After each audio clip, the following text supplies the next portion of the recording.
Grabe. Ayan.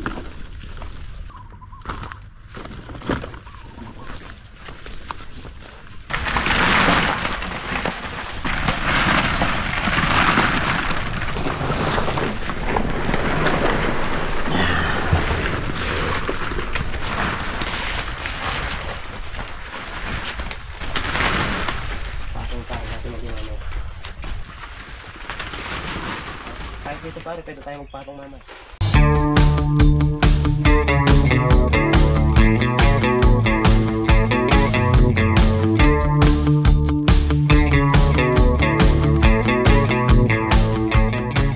$115 yung good natin. 1,150 kilos yung good natin. Hey! Nakatapos lang naming mag-harvest. Mag-spray muna tayo. Nga pala, yung in-order naming bukawit tsaka yung pang serga dun sa kabilang balag cancel. So pinabili ko si Kian tsaka si Saldi ng kakailanganin natin. Kay Saldi kulang yung bukawi niya, kulang ng 250, so nagpakuha na ako tsaka itulos para may tayo na yung bagong tanim na ampalaya. Malaki na sila yung kay Saldi baka Tuesday o Wednesday makapagtanim na rin. Papatubig lang siya bukas. Mag-spray lang tayo dito sa may na-harvestan natin. Marami pa sa gitna. Ito pa yung abangan natin. Pero sa palagay ko guys, itong ampalaya namin na to matigas na yung hanggang 15 pitas. Kasi nga hindi tayo nakapitas dito sa sa gilid. Usually gilid pa lang halos nakukuha na natin yung puhunan. Pero dito wala kami masyado nakuha sa gilid. Dito siya naglag ng bunga sa gitna. So sprayan muna natin kasi may nakikita akong uod kanina at saka insekto para maalagaan yung mga bagong labas na to.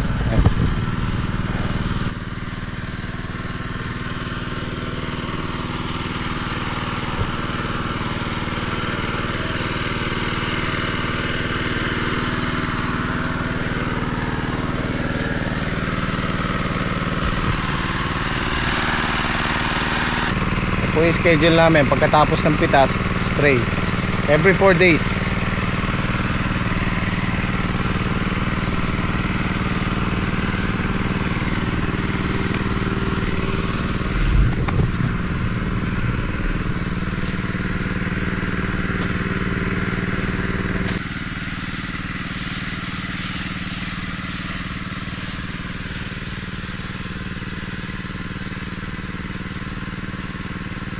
Pero dito guys, yung ampalaya namin na to sa 5 pitas, 6 nakuha ko na yung puhunan. So makapitas pa ulit tayo ng 5-6 na pitas na ganun. Kahit hindi ito nilada, kahit 700-800 kilos lang, may kikitain pa rin tayo kahit na hindi tayo tumama ng magandang bunga. Dahil nga ang taas ng presyo ng ampalaya ngayon, doon tayo bumawi sa presyo. Imagine niyo yung segunda ngayon halos kapresyo ng good namin dati. Ganun po kataas ang presyo ng ampalaya. Kaya sulit tayo dito. Eto, panibagong pag-asa na naman para sa amin. Yung kabila meron na po yun, meron ng tanim yun. 3 days nang nakatubo. At mistisa din yon, pero dito susubok tayo ng ibang variety, yung Thalia. Sabi maganda raw, pero malalaman natin. Bali pang-4 na lata rin po ito. Yung sa kabila 4 na lata rin. Pero ito mababawasan siguro 3 kalahati kasi nabawasan tayo ng isang tudling. Pinagtamna na po namin ng ampalaya to. Ang ginawa namin, dito dati yung tanim na ampalaya, so dito tayo sa gitna nagtanim para sulit yung balag. Ganun din po yung ginawa namin doon. Kasi ang buto, hindi po na ulitin ko, hindi natin pwedeng ulitin ng same na taon. Kailangan papahinga muna natin yung lupa. So ang ginawa namin, inilace namin yung tudling para, kasi alam naman natin ang ampalaya, malaki ang puhunan sa balag. Tsaka yung buto, alambre, bukawe, medyo mataas ang presyo. Diyan po tayo mamumuhunan. Kaya ang ginagawa namin pagkatapos ng tanim dito, kasi una pagbasal buto, tapos pagkatapos noon magtatanim tayo ng grafted, yung ampatola. Kasi nga ang ampatola ang ugat niya, ang puno niya ay patola. So magkaiba sila ng variety. So pwede siyang ulitin. Pagkatapos natin diyan, babasal ulit tayo ng buto rito. Ang kasunod nun, grafted ulit. So 4 na crop yung matatanim natin sa isang balag. Kaya napakasulit ng balag natin. Although magastos siya, pero makukuha natin. Kahit sa isang taniman lang, makukuha natin yung puhunan. So umaasa tayo dito na ganun din. Basta mapabunga natin ng maayos, yung presyong tama lang, okay na. Nakikita na tayo doon kahit pa paano. At ang diskarte namin, yan, tuloy-tuloy. Malalaos po to, merong kasunod yung sa kabila. Malalaos yun, ito naman ang kasunod. So interval tayo ng isang buwan or almost isang buwan. So tuloy-tuloy. At ulit, para sa mga bago po, ako po ay nagre-renta lang kami ng lupa. Ito nirentahan lang namin to ng 50,000 2 hectare. So bali 25k per hectare. Mura siya kasi malayo sa highway. Usually sa amin ang isang hektarya pumapatak siya ng 35. Merong 30 hanggang 40,000 isang hektarya. Pagka kasi malayo sa highway, medyo mura. Pero ito nakatsempo kami dito sa lugar na to. Napakagandang pwesto. Nakabakod siya. Safe tayo. Pwede naming isara yung gate dito. Pero syempre may mga nakikiusap. Pero at least nakabakod. So far wala namang dito, wala namang nawawala, wala namang kaming na-experience na ganon. Kaya gusto ko tong farm na to kasi ilang beses na tayong tumama ng gulay dito. Tsaka maganda naman yung resulta. Tsaka maluwag. Siyempre 2 hektarya, di ba? Tuloy-tuloy lang. Ay, ginabi yung 2. Sila na ba yan?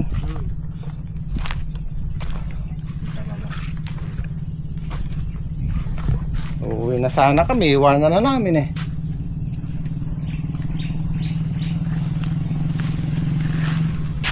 Hindi. Ala. Hindi po pwede, mura. Ay.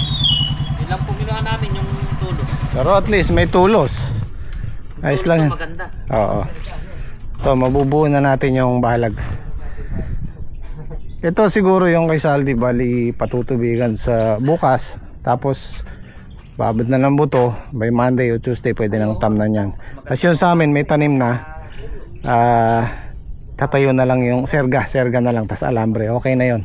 Mga tali-tali na lang. Kaya pala mura. Kaya pala mura. Yung niya maganda. Kaya pala mura. Kaya pala mura. Ayan, pantulos natin. Mas mainam po kasi ang kawayan kasi hindi yan inaanay. Yung mga kahoy kasi minsan gumamit kami ng mahogany na yan, although makunat siya, kaya lang inaanay siya, hindi siya nagtatagal. 100 yan de? Ano po? 70 lang din po yan. Okay na yan, sobra na yan. 60 lang naman kailangan. Pang suporta lang. Walo lang. Ay, okay. Tagal to, magulang. hindi ko kasi naliwanag din doon kay Islang maganda raw bagong dating nung pala bagong dating niya ay maganda, berde mura. berde Oh, may na kayo. May nilagang ano pa dito. Merienda muna tayo, pare. Nilagang maka. Mimirendahin lang yung ulam kasi sayang, mapapanis. Bab! Pre! Aliko! Merienda na ka, pare. Kanina yaya ka ng yaya. Mag-iaya pa mo. Ba't namatay yan? Nung sila Ayun ang maliwanag ano. Maaga pa po eh. Yay kaya kasi na eh. Ito na lang mais sa akin. Nabigyan nyo na ho siguro yung kay pare. Pwede ka na ba paano niya mo eh? No, nabigay na. Nabigay na pare. Sumahod na yan kahit di na kumikibo. Ay, wala nang ganang kumain eh. Kahit ayaw niyo. Sweldo na pala. Kaya ayaw niyo na kumain eh. Ay. Kaya pala. Saging sarap. Pag-uwi sa bahay, wala na. Hipo lang pare din yan. Na, Pag sa bayan, wala na. wala na, ipo na lang. Kaya pala dinadaman niya ya. At least pare nakapag-uwi.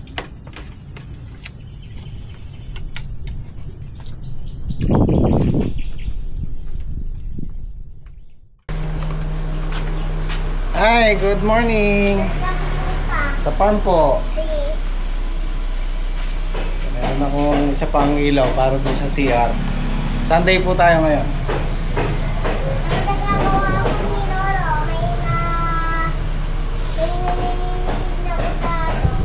Anong ginagawa niyo, Lolo? Nilinis yung hindahan. Nasira yung hindahan. Bakit ka naka-face mask? May masok ko bago. Baho doon. Ay, huwag ka pupunta roon. Kasi aron. Naiinip ako dito sa bahay. So lulusong ako doon. Nandun si Saldi nagpapatubig. Pinapatubigan niya yung tatamnan niyang bagong ampalaya. So papasyalan natin at titingnan ko kung ano yung pwede kong idagdag doon sa CR para matapos na. Lalagyan ko ng ano double walling sa loob kahit yung ano lang basta hindi nakikita yung kahoy sa loob. Ayan, pinapatubigan ni Saldi yung susunod nating tatamnan at ayan, marami po kasi nagme-message sa akin, nagko-comment, nagpi-PM na interesado rin sa pagpo-farming. So ito po yung kalahatian ng buhay ng ampalaya namin, 7 pitas. At ipapaliwanag ko lang po yung mga expenses natin at yung napagbila natin sa loob ng 7 harvest. 2 months pa lang po ito mahigit. So meron pa tayong almost 1 month para mag-harvest. Estimated ko siguro mga nasa 15 pitas to or hanggang 16. Swerte na tayo pag naka 17-18 harvest tayo dito. So ito po yung pinagbentahan namin. Hindi ko pa kinukwenta lahat kasi nadadagdagan pa yung expenses natin.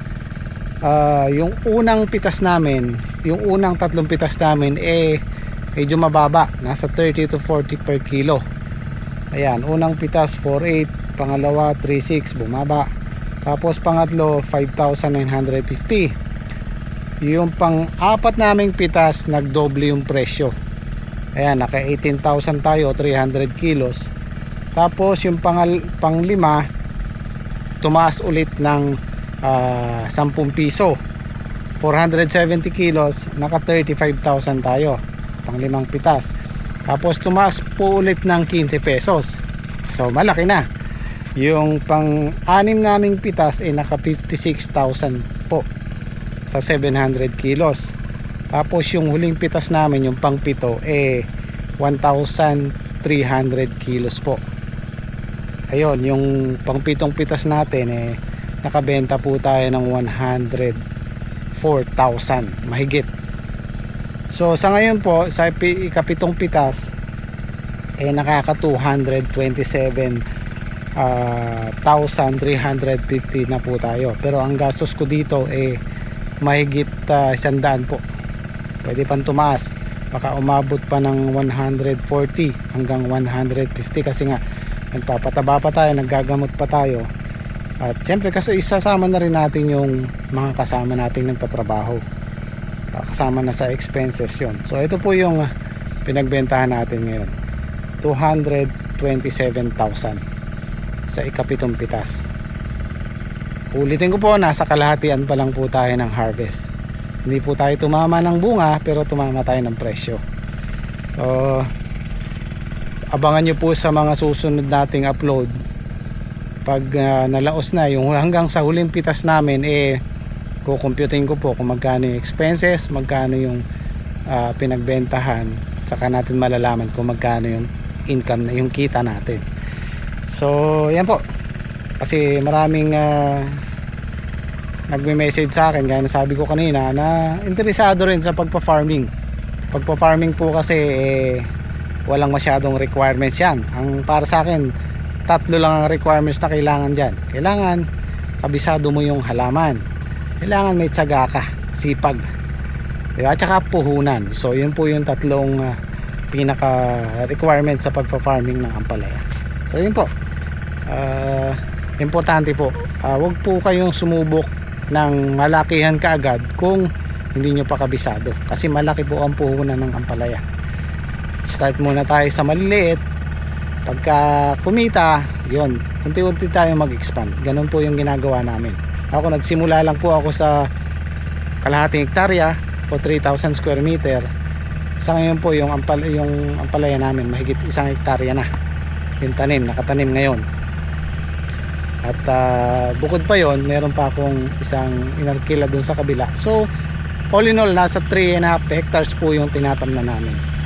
Kaya lang yung doon sa kabila, hindi tayo tumama.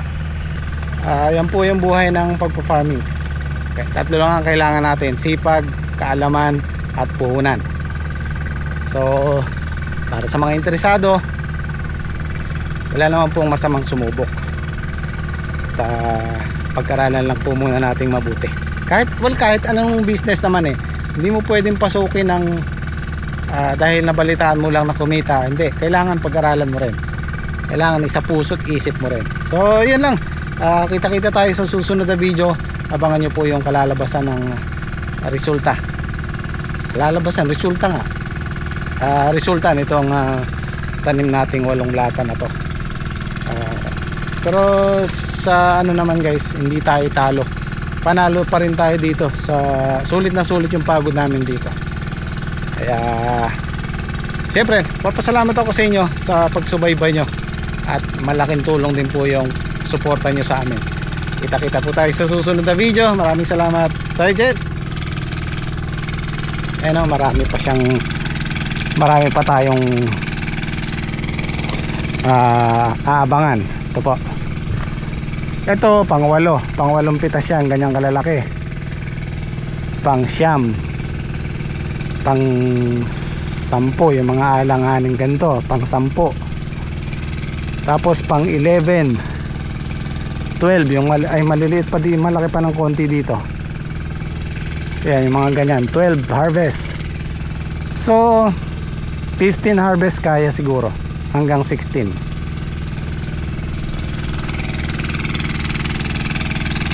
Okay, muli maraming salamat po.